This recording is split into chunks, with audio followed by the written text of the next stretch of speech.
தேவனுடைய பரிசுத்த நாமங்களுக்கு துதிகன மகிமை உண்டாவதாக. ஜீவ வார்த்தைகள் என்கிறதான இந்த நிகழ்ச்சியின் மூலமாக ஒரு சிறு நேரங்கள் தேவனுடைய வார்த்தையை கொண்டு வருதுல மிகுந்த சந்தோஷம். தொடர்ந்து வார்த்தையை கேட்டு அதுக்கு கீழ்ப்படுகிற யாராயிருந்தாலும் அவர்களை ஆண்டவர் நடத்துவார் என்பதில் எந்த சந்தேகமும் இல்லை. ரோமர் 6ஆம் அதிகாரம் 17வது வசனம்.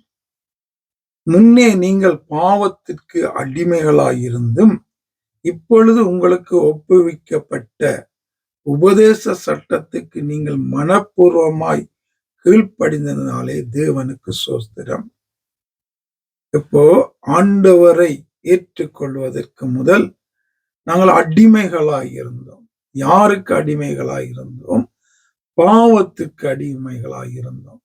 பாவம் என்றால் தேவனுக்கு பிரியமில்லாத காரியம், தேவன் விரும்பாத காரியம், பிசாசுக்கு சொந்தமான காரியம். அதற்கு அடிமைகளாயிருந்தோம். பாவத்திற்கு அடிமைகளாயிருக்கிறவன் பிசாசுக்கு அடிமைகளாயிருக்கிறான், அவனுடைய காரியங்களுக்கு அடிமைகளாயிருக்கிறான் என்று சொல்லி போட்டு, இப்பொழுது உங்களுக்கு ஒப்புவிக்கப்பட்ட உபதேச சட்டத்துக்கு நீங்கள் மனப்பூர்வமாய் கீழ்ப்படிந்தனால் தேவனுக்கு ஸ்தோத்திரம். இப்பொழுது உங்களுக்கு ஒப்புவிக்கப்பட்ட உபதேச சட்டம் அது என்ன என்று பார்ப்போமானால் அது தேவனுடைய வார்த்தை, வேதம். அப்ப அந்த தேவனுடைய வார்த்தைக்கு, அந்த சட்டத்துக்கு ஒரு மனிதன் மனப்பூர்வமாய் தன்னை ஒப்புவிக்க வேண்டும்.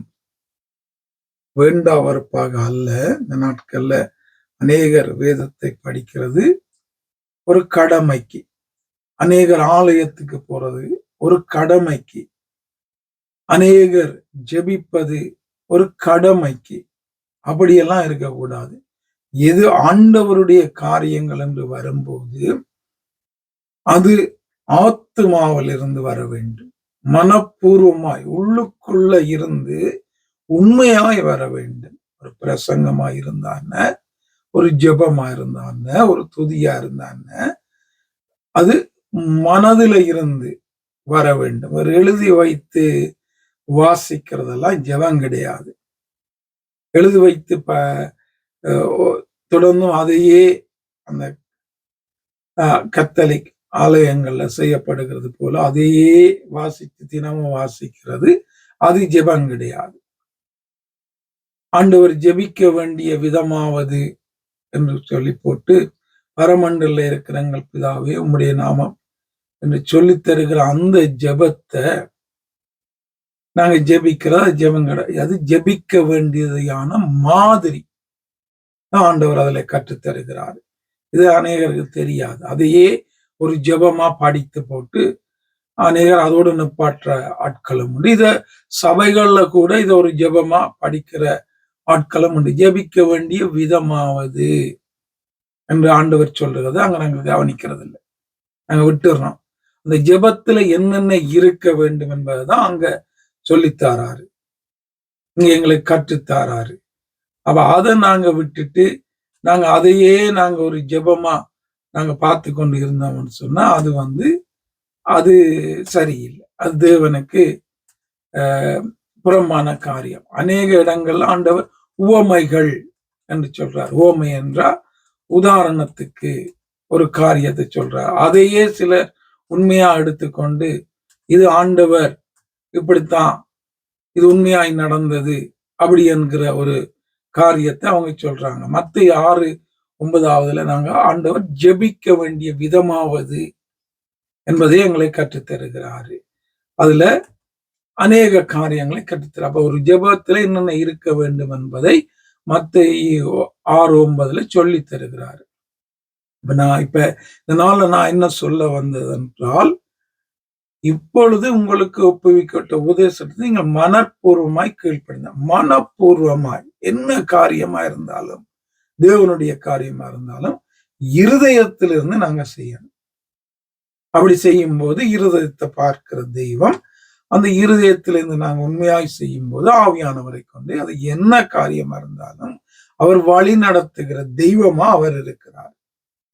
அநேக நேரங்கள்ல ஆவியானவருடைய பிரசன்னத்தை, அவருடைய நடத்துதல, அவருடைய காரியத்தை காண முடியாம இருக்கிறதுக்கு காரணம் என்ன காரியமா இருந்தாலும் இருதயத்திலிருந்து தேவனுடைய பிள்ளைகளுக்கு வருகிறது மிகவும் குறைவாக காணப்படுகிறது. ஜெபம் என்றால் ஆண்டவரோட பேசுகிறது. அதுக்கு எழுதி படிக்கணும் இல்லை. இருதயத்துல ஆண்டவர் அந்த நேரத்துல நாங்க என்ன சூழ்நிலையில இருக்கிறோமோ அப்படி இருக்கோமோ அந்த நேரத்தில் அதுக்கேற்ற விதமாக எங்களை இருதயத்துல தோன்றுகிறத தேவனிடத்துல சொல்லுகிறத ஒப்புவிக்கிறது ஜெபம்.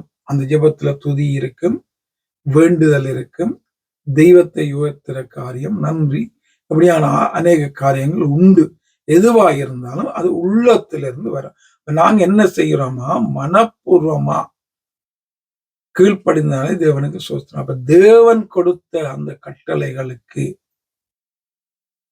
அந்த சட்டத்துக்கு மனப்பூர்வமா உள்ளத்திலிருந்து உண்மையா நாங்க செய்து கீழ்ப்படிந்து அதை செய்வோமானால் அதை பார்க்கிற ஆண்டவர் அதற்குரிய விதமாக என்னையும் உங்களையும் ஆசீர்வதிப்பார். தெய்வம் தொடர்ந்தும் ஆவியானவர் எங்களை நடத்துவாராக. ஆமென்.